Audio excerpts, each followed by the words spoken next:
everyone. Welcome back to What's Fertility. Today we have Maren on with us, and we're so excited to hear your story. She was falsely diagnosed with Turner syndrome, so we are so excited to hear all about that. As frustrating, I'm sure, as it was, but we can't wait to hear all about your journey and your story that led you now to your 7-month-old baby boy. So we are so excited that you're here. Thanks for having me. Yeah, of course. So if you want to just kind of tell us exactly how it all started and just kind of start from the beginning. Sure. It all started in early 2020. I wasn't ready to start trying yet, but I was an ultimate planner. So I thought I'm going to get all these tests and things done so that when it's time, I'll have all this information and then it will happen. Everything will be good to go. So I did one of these genetic carrier screening tests, and I got it done as well as my husband. There's some genetic stuff that runs in my family, and I wanted to know if he was a carrier of things like cystic fibrosis, and just so we could have as much knowledge as possible. And we got our test results back. We were carriers of things, not the same thing, so that was all good. And the genetic counselor kept asking me weird questions. She's like, "Are you on the shorter side?" It's like, "Yeah, I'm like 5'1". And asking if I had had regular periods growing up, which I got my period at like 13, and then I had it every month my whole life. I was the most consistent. That was the most consistent thing in my life. And all these questions kept coming up, and finally she was like, "It looks as though you have mosaic Turner syndrome based on how the X chromosome looked in this genetic carrier screening."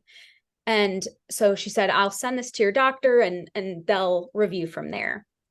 Well, from there, I guess my doctor then moved forward as though I had it. Without additional testing? Yes, Oh my which goodness. I didn't think to ask. I figured this was it. I have this. Well, yeah, I'm sure you didn't know like how Right. the process Right. goes. I Yeah. don't know. And she was the one who kind of suggested this carrier screening when I told her I think we're going to be starting to try in the next couple of years. So I trusted this test, and I still do in terms of what the information that it gave. So I was told to just be patient, and that getting pregnant was going to could possibly take a while. And that was fine with me at that point because I was not ready in any sense of imagination. And so then moving forward, I went kind of 2 years just kind of knowing that I possibly had this thing and it was going to take a while. And so then we got to the point where we're like, okay, let's start trying. And my doctor was like, "Well, we need to do some heart tests to make sure that your heart is okay, because those with Turner syndrome, they can have some embolisms and things like that in birth." So I went through a bunch of different heart tests, and my heart was fine. So we're like, okay, now we're good to go. And within that process, it took a few months. We started actually right away on letrozole, thinking like this is going to take a long time. And within a couple months, I did get pregnant. I did have a miscarriage.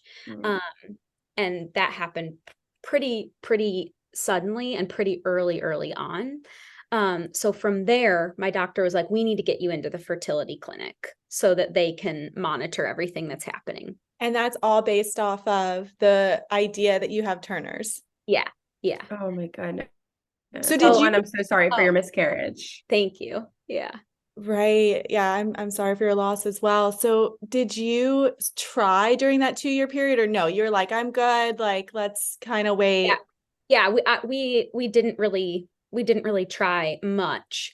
I just wanted to have all the information possible. Once I knew it was going to take a long time, then we were like, well, maybe we should Right. sooner than we had originally planned. But yeah. Okay, Oh so my you goodness. get Yeah, you pregnant go to naturally. Yeah, you Yeah. get pregnant naturally, and now there's all this information, and they're like, "Okay, go to the REI." Yeah, yeah.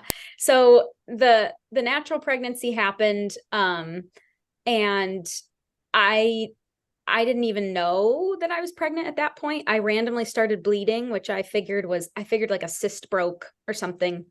Um, and I'm also a fitness instructor, so I was like still teaching a bunch of classes and doing all of that. And my mom was like, "That you should just take a pregnancy test." I'm like, we know like this is gonna be hard. And so we did that and it was positive. And so I went to the emergency room. They confirmed everything. And that was kind of the catalyst for like, we need to like actually Right. now. Because now you think like, okay, factor one is this diagnosis. Now, factor two, we have Yes. gotten pregnant naturally, but it didn't work. Wow. I also saw you were a fitness instructor, which is so Yeah. cool. It's like, Yeah. is it like HIIT training? Is it Yeah. So okay, Yeah. cool. cool. Yeah. It's so fun. And it's like the one thing in life where I get to like be Maren. So I love Oh, that I stuff. love that. Yeah. And it's kept me sane throughout all Sure. this Yeah. stuff. Um, and I will say, just for those who are going through miscarriage, I was so that process was what pushed me to also be super open about everything, just because I was shocked at how siloed I felt. And I was also shocked at how they would take my blood work to check levels and I'd be like, okay, come back in a week. I'm like, so I'm gonna just spend the next week just in this weird limbo of not, and I'm just supposed to go on with my daily life. I was just shocked that this was how it worked. Like how It it was kind of handled. Yeah. Yeah. Yeah. It was Yep. very shocking to me. it kind of changes your not your personality, but I do feel like it's like a catalyst moment where you're like, okay, no, I'm now it's just a very traumatic event, no matter how early Yeah. it was. Yes. Yeah. So that was kind of the catalyst for me being more public with my story, because I wanted other people to see it, to see how it can possibly transpire. Because I was like, there is no way this is normal. And it is. So I started going to the fertility clinic. It was a 3-month wait to meet with the doctor. And he's incredible, but he's like the Wizard of Oz. He's this amazing man. And so I waited, I finally got my first call with him. And he was like, "What can you tell me about Turner syndrome?" And I was like, "Oh, well, my doctor said that it can take a little while to get pregnant." And he said, "I do not feel comfortable getting you pregnant." And he goes, "If you have a sister or a friend, I would love to look into surrogacy options." Oh my goodness. All of And this without a secondary test. yes. And so Oh I my gosh. I I I was horrified that that was the discussion we were having in like our first, and it was thrown out there like a sister or friend, like I was gonna just like go to the grocery store and just pick out something. Yeah, like so Um, casual. Like, it was hey. very, very casual, which is his line of work, so of course it is, but Yeah. it was horrifying for me. Um, and so I spent the next month just thinking, okay, I need to have these discussions. My husband and I were discussing, like, if this is what you want, I don't know that I'm going to be able to have a child. So we need to talk about what that looks like. And of course, we were a partnership in it. So I said, can I have like a high resolution chromosome test just to make sure that this is what I have? Um, and my doctor is like, yes, that feels like an appropriate next step. Of course, those tests have like a month wait. So we just waited and waited. In that time, I reached out to a genetic counselor that worked for the carrier screening test. And I just said, I just need to talk to someone, and I need you to see that my doctor gave me this diagnosis. What are your thoughts? Do you foresee that I could get on a high resolution chromosome test a different result? Mhm. She said, what I need you to understand is these carrier screening tests are a screener. This is not diagnostic, meaning this is Exactly. not a diagnosis. And that was the first like little sliver of hope that I had. And at that same time, a New York Times article came out about a lot of women who made really serious decisions on the outcome of their pregnancy based on some things that these tests sometimes say that aren't explored a little further. Like, it's amazing we have all this science in our back pocket, but also you just have to research it further. Right. And Wow. yeah, Yeah. that's wild. I'm not going to not drop the name of the specific one I'm familiar with, but when Yeah. you're 10 weeks pregnant, I mean, those testings can come back and say, like, we screen for Down syndrome. And to your Right. point, like, some people will choose a different outcome for their pregnancy. And your exact point, it's not diagnostic, it's a screening. And I have seen it in my line of work be wrong. Yeah. And so that's what happened. I got my high resolution chromosome test back, and it was normal. So then I went down this path of, well, what if it isn't normal? What if this test is wrong? Oh, So it led me through this path of like not being super trusting of the tests. But once we got the high resolution chromosome test done, the fertility clinic, and he was like, okay, let's go. Because the biggest danger was if I truly had Turner syndrome, the biggest risk is that your heart, the mom's heart, just does not handle pregnancy very Which is well. terrifying. that And so is so scary. Yeah. that's what I was going to ask. So even though you've had now a positive and a false screening, they Yeah. still were like, we probably should explore REI just because we're not 100% certain. Yeah. Once I got the high resolution though, we were good to go, but I stayed with the fertility clinic. Just after everything I had been through. And then I was searching for a new OB just because I was like not super trusting Yeah. that she just diagnosed that off the bat. So I loved the fertility clinic. So I stayed the course with them. We went through medicated cycles because we figured, well, now there's nothing really that should be keeping us from this. And those did not work. We did 4 rounds of IUI, and those did not work. And so at that point, I started to get, I was really upset and really frustrated. So at that point, I was looking at, there was a company that offered fertility benefits for you only had to work there 10 hours a week. And after 3 months, you would get your fertility benefits. So I had interviewed with them. I was going to work for them on the weekends, and Oh, I was ready. And at that point, it was Mother's Day weekend, and I was getting ready to literally start working at this store. And my friends, I have these 3 girlfriends, and they asked to have a Zoom meeting. And I told my husband, I'm like, I just know it's because this friend is going to tell me that she's pregnant again. I said, and I don't have the space or capacity for that. So he wrote them and said, listen, this Zoom call, Maren just doesn't have it in her. Like, if you all are pregnant, congratulations. and we'll celebrate at a later time, but this weekend is not the weekend. And they told him, they're like, no, we really need you both on this Zoom call.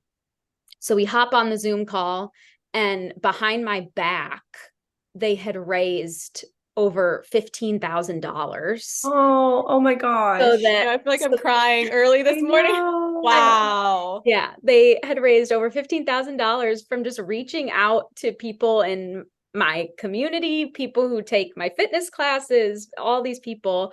And so that I didn't have to go work at this store. And so I was Oh, able to literally the next week put the down payment down to start the IVF process. oh my Wow. gosh. Once I That had is the sweetest thing I've ever heard. Like, that is Yeah. Yeah. amazing.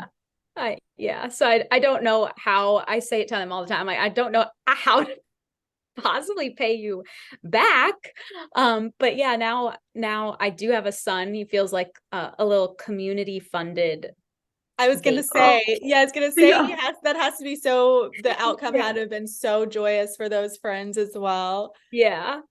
So that was life changing. And because of that, I'm now in the process of looking on how I can start a nonprofit.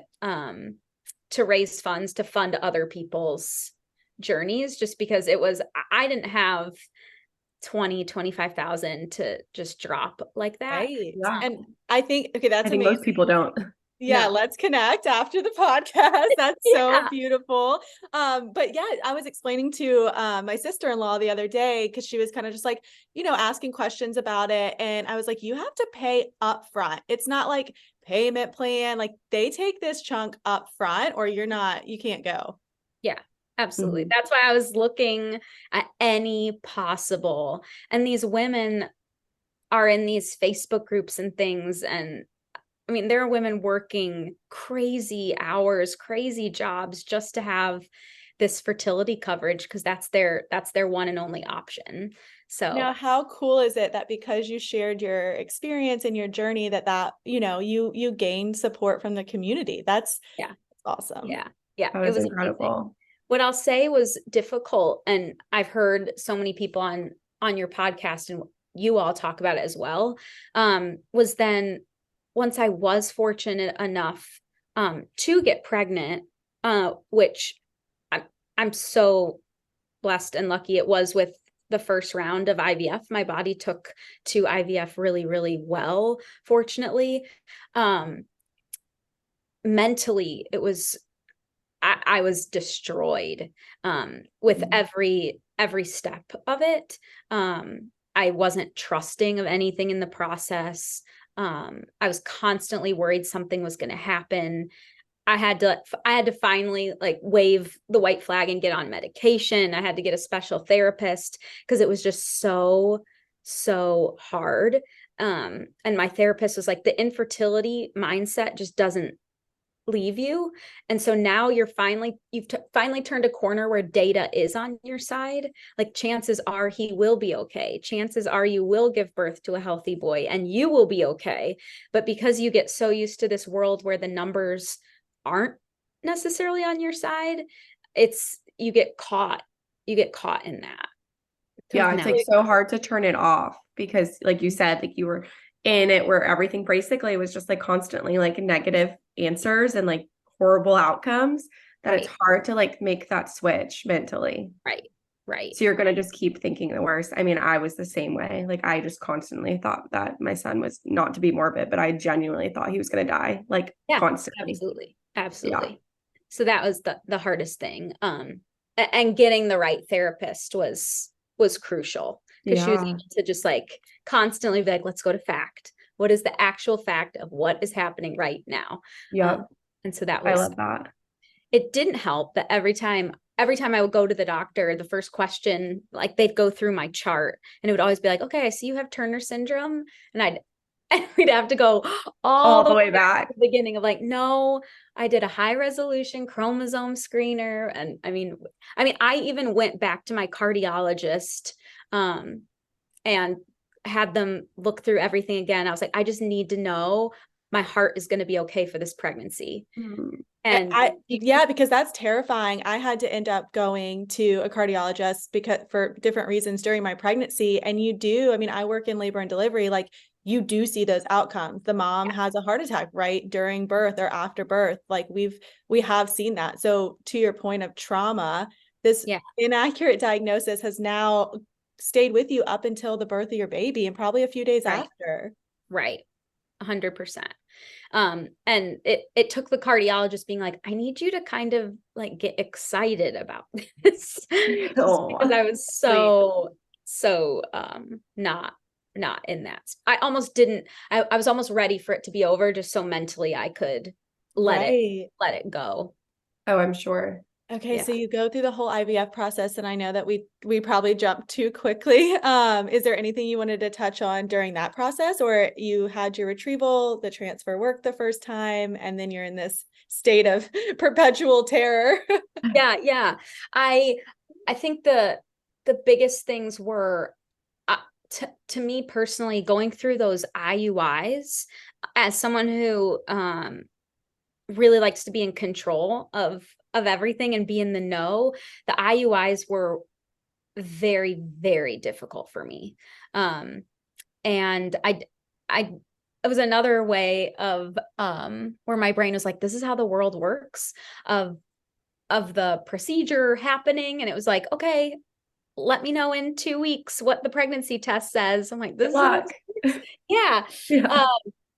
And I just couldn't take the just kind of walking around in the world, just like not knowing, and we'll see. And also with the chances being what they were, I know plenty of people who do get pregnant off of IUIs. But it was really disheartening for me personally. And then I was avoiding that HSG test like the plague, and finally I had to get it, and I was actually just fine. Yeah. But it was just a lot.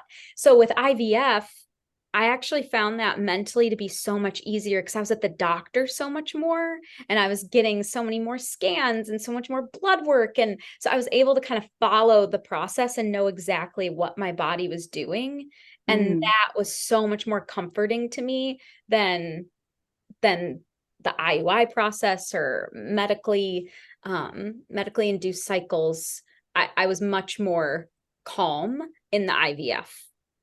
Oh, I can so relate to that. That makes so much sense to me. Well, because I feel like you're like alongside with a doctor constantly. So it's like Yes. just like a comfort too of like, okay, well, like they're going to help figure it out, or they're like doing more blood work and they're just like walking alongside you through this whole thing versus like the IUI is more just like, okay, come back Right. in a couple weeks and hopefully you're pregnant.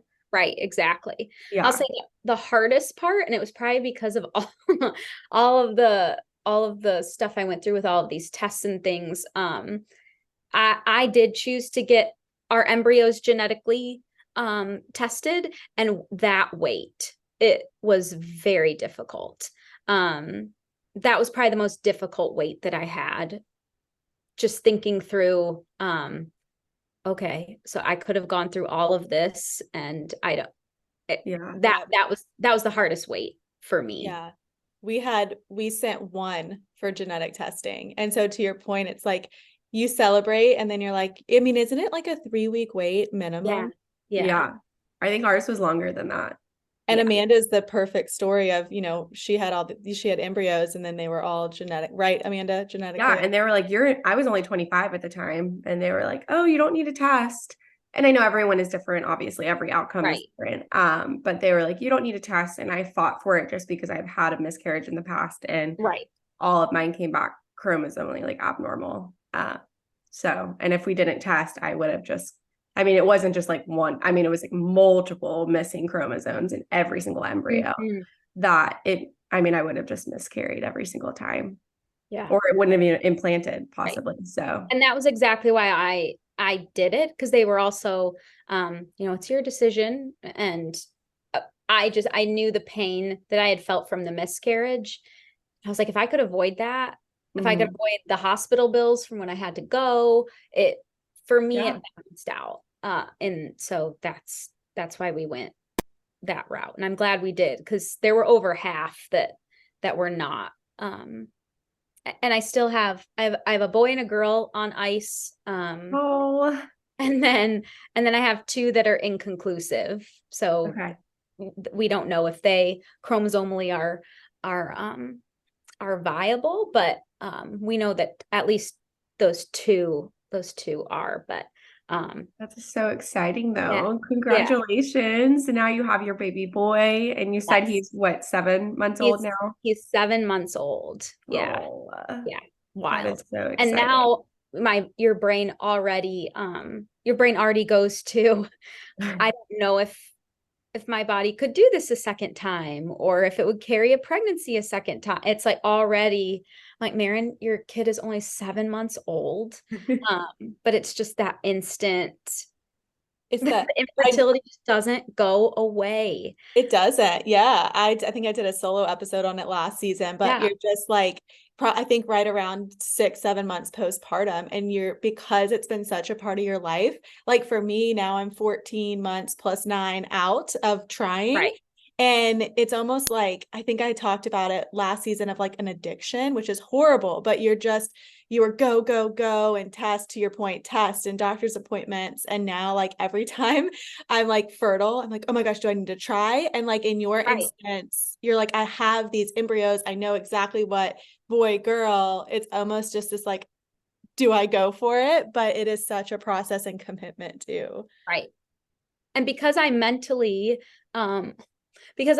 got to a space of for a long time. I mean, I was in a Turner syndrome support group that met. I mean, it was like, so now I know all these lovely people who have Turner syndrome and they're wonderful. And did your OB ever take accountability for that? No. this is just mind blowing. The support groups is kind of funny. I mean, it's like sweet, but it's like sick and funny. Yes. Yeah. And so I know all these people and I feel like I'm a Turner syndrome expert at this point. But there was such a distrust in my body that even now I think, did I just get lucky? Right. I'm like, Maren, no, you don't. Yeah. I feel the exact same way. Yeah. Well, it's always, do you get lucky? Oh my goodness. So I love your thoughts on like the nonprofit fundraising. How do your friends just did like a GoFundMe? Is that what they did? Yeah, they did a GoFundMe. And it was amazing. There's one in Chicago that does something similar, but I have like the name already reserved and everything going like that. So the next process is just getting everything officially filed. But the goal is for funds to be raised so that we can give people funding for training and education, to fund different cycles, adoption, things like that, just to That's beautiful. help offset the cost. That's incredible. Yeah. Well, yeah, so let's cool. have you back on once you get that. Yeah. Because it was like, how do I pay this forward? Because I was so fortunate. And I'm like, I can't just take this now and be like, thanks everybody. Just it ends. So that's my next venture, is to hopefully pay it forward so that someone else gets that opportunity of like, holy cow, now we can do this. Right. Without having to go work at a random. Yeah. And I think more episodes paying it forward, just sharing your story, and for people to kind of know, maybe don't take that test or that diagnosis or that whatever your physician's telling you to heart. And I mean, advocate for yourself. Like, it sounds like you had to even advocate at the REI, like, hey, could I maybe get another test? And 1,000,000%. Yeah. I think this will definitely help listeners. Yeah. And there are screeners that you go through when you're pregnant. And even those, if something trips, they will then do further testing to diagnose. That screener isn't the diagnosis. And I think it's just important to keep that in mind in your fertility journey, because there's so many different screeners that you're going to go through to test for so many different things. So yeah, just take it one little thing at a time. And definitely if something screens, don't diagnose. Make sure you get a further test that will diagnose. That's amazing advice. Well, thank you so much for being on with us this morning. Is there anything else you want to share with listeners? I think you've done a really good job of just telling them, what to look for, what to challenge, either during that pre-phase or even during pregnancy.